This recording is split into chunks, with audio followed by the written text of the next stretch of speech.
Have you ever felt the frustration of having your valid feelings dismissed by someone? Perhaps you encountered a situation where your emotions were pushed aside, leaving you with an unsettled nervous system.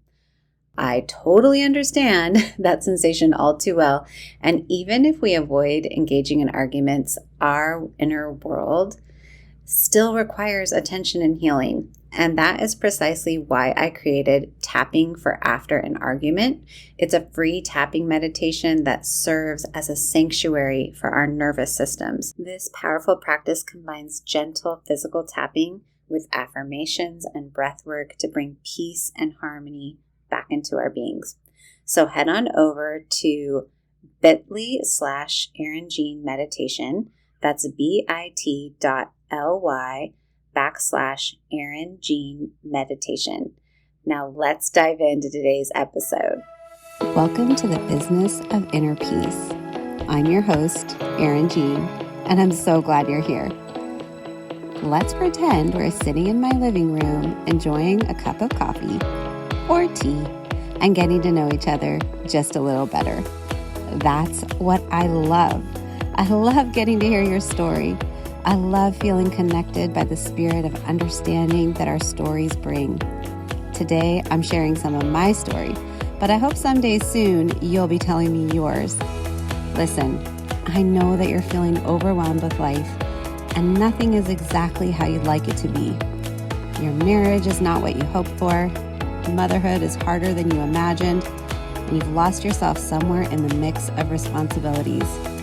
Well, if you're ready to bring some more peace and joy into your life, reconnect with God who made you, and start living a life you love, then grab your cup of coffee or tea and let's dive into today's show.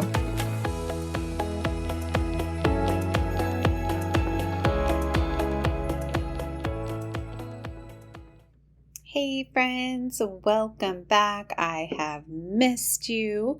In today's episode, I want to share my personal journey of navigating through moments when my emotions were invalidated.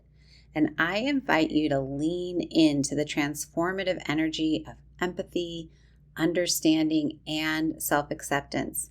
Together, I want to tap into the wellspring of our authenticity, reclaiming our power, and creating space for healing and growth. So I wanted to share with you 3 specific instances when I felt so hurt, dismissed, and invalidated by someone when I basically got brave enough to share the truth of what was happening inside my marriage. I'm sharing these stories for 2 reasons. The first is to validate you and let you know that you're not alone if you've experienced any of this or if you are currently experiencing anything like this in your marriage. And the second is to help prevent others of you out there that are listening from letting similar hurtful words go flying out of your mouth. I'm sure no one had the intention to hurt me. In fact, I really do believe that they were trying to be helpful. Do you guys remember those little rhymes that we would say as kids? I'm made of rubber, you're made of glue. It bounces off of me and it sticks to you. Or there's this one. Sticks and stones may break my bones, but words will never hurt me. Honestly, I'd like to rewrite that. Sticks and stones may break my bones, but words will forever haunt and destroy me. Words are so powerful. In fact, the Bible says in James 3:5, it only takes a spark to set off a forest fire. A careless or wrongly placed word out of your mouth can do that. By our speech, we can ruin the world, turn harmony to chaos, throw mud on a reputation, send the whole world up in smoke with it. Smoke right from the pit of hell. This is the Message translation, but I feel like it says it so clearly and beautifully about just how powerful and hurtful our words can be. So I wanted to share 3 specific examples from my own life experience to kind of help you wrap your head around all of this. So one day when I got really brave, I shared with one of my husband's family members some of the things that my husband had been saying and doing. Now, I want you to understand that these things fall into the category of verbal and emotional abuse. And she responded to me with this: "That's just how the men in our family are. No compassion, no empathy, just a point-blank acceptance of horrible behavior and an attitude that I should not only accept it, but get used to it." I want you to note that this was a woman that said these words to me. Another time, I got brave and shared with a wife of one of my husband's best friends. I told her about the controlling behavior that my husband had, especially around our house not being clean enough for his standards. My husband and I actually always joke that he has like a level of OCD. And honestly, I'd be taking care of a baby and a toddler all day, and my husband would come home and he would be upset that the house wasn't cleaned up to his liking, and he would say some hurtful things to me. Well, this woman offered this suggestion to me. She told me that I should do what one of her friends does. They play this little game called The King is Coming. And this woman and her children, right before her husband would arrive home from work, played this fun game called The King is Coming. And they would get the whole house cleaned up for the king. And it turns out that this king also wanted to have dinner either on the table or cooking. So if she didn't have time to cook dinner before he got home, at the very least, she would make sure she chopped some onions and garlic and threw them in a pan of olive oil to make it smell like dinner was on the way.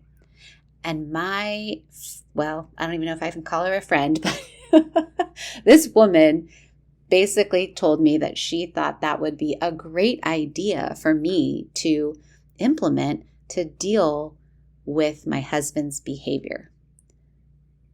Are you kidding me? I mean, it just makes me sick to my stomach to even talk about it again. And I really want you to note again, this was a woman that said this to me. The last example is a very traumatic day. Actually, I'm going to say it's one of the most traumatic days I've had in my life to date. And when this day was said and done, I shared with my friend that essentially the thing that set the day off was that my husband had punched a hole through our bathroom door because of his anger. Well, she completely minimized my entire experience and basically said it was no big deal, that guys just do that when they're angry.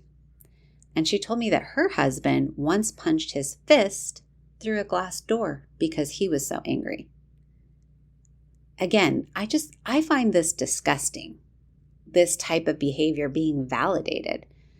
And can you please note one more time that this was a woman? With every interaction, I felt like I was being told to just get over it and accept it, and that it was no big deal. By women. This is just beyond appalling to me. Why do women seem to be the ones that often inflict the most pain on other women? We need to validate each other. We should be offering up comfort and empathy and compassion. We need to lift each other up and support one another with our words.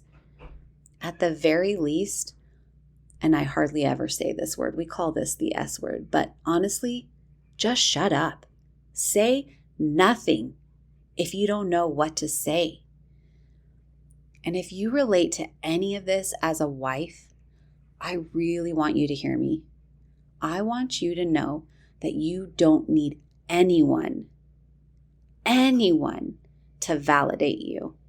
And your experience is enough validation. You are the only one experiencing this relationship, and your perspective and your feelings matter. And no one, I mean no one else knows what you're dealing with because they are not in your relationship. And that is why they cannot dismiss it, because it's not theirs to dismiss. It doesn't belong to them. The experience belongs to you and you alone, and your perspective and your feelings matter.